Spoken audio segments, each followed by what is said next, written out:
আরে আফি, তুই এনে বই আসোস? আব্বা কাজে গেছিল, কাজে থেকে আব্বা কিরকম জানি করতেছে। তাড়াতাড়ি চল, আব্বার অবস্থা বেশি ভালো না। কস কি ভাই, তাড়াতাড়ি চল। আব্বা তুমি কোনো টেনশন করো না, তুমি সুস্থ হয়ে যাবা গা। আপনি কোনো টেনশন করেন না, আপনি সুস্থ হয়ে যাবেন। বাবা আমি তো মনে হয় আর বেশি দিন বাঁচবো না রে।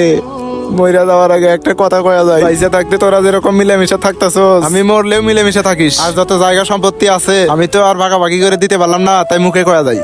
আমার যত জায়গা সম্পত্তি আছে তোরা দুই ভাই মিলে সমান করে মিলেমিশে দুই ভাই ভাগ করে নিস। তুই জানি আরে ঠকাস না, আবার তুইও জানি আরে ঠকাস না। আব্বা আমগর জায়গা সম্পত্তি কিছু লাগবে না, আমগর খালি তুমি থাকলেই হইব। আব্বা আমরা থাকতে তোমার কিছু হইব না, তুমি ঠিক হয়ে যাইবা। ওই ভাই কাজে যাইতেছো, দাঁড়াও। হ্যাঁ কাজেই তো যাইতেছি, কি কবি ক।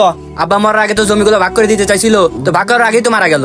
তো আমি ভাবতাছি জমিগুলো ভাগাভাগি করে নেবো। না, ভাগাভাগি করা লাগবে, আবার ভাগাভাগি করার দরকার কি? যেমন আছি এমন থাকি, দুইজনে মিলামিশা থাকি। ওই ভাই আব্বা মরার আগে কথা কয়ে গেছিল না, আমি মরার পর তোরা জায়গা জমি ভাগ করে নিস। এখন যদি না নেই তাহলে আব্বু কষ্ট পাইবো না? হ তা